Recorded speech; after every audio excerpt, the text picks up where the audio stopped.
بسم اللہ الرحمن الرحیم۔ سوء خاتمہ کا سبب بننے والے اعمال میں سے ایک عمل ہے گناہ کا دل میں رچ بس جانا۔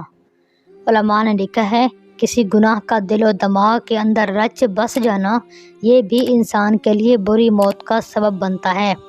اب آپ غور کریں کہ جو بچیاں غیر محرم سے بات کرنا شروع کر دیتی ہیں، تعلقات بنا لیتی ہیں، یہ ایک ایسا گناہ ہے جو 24 گھنٹے انسان کے دماغ پہ چھایا رہتا ہے۔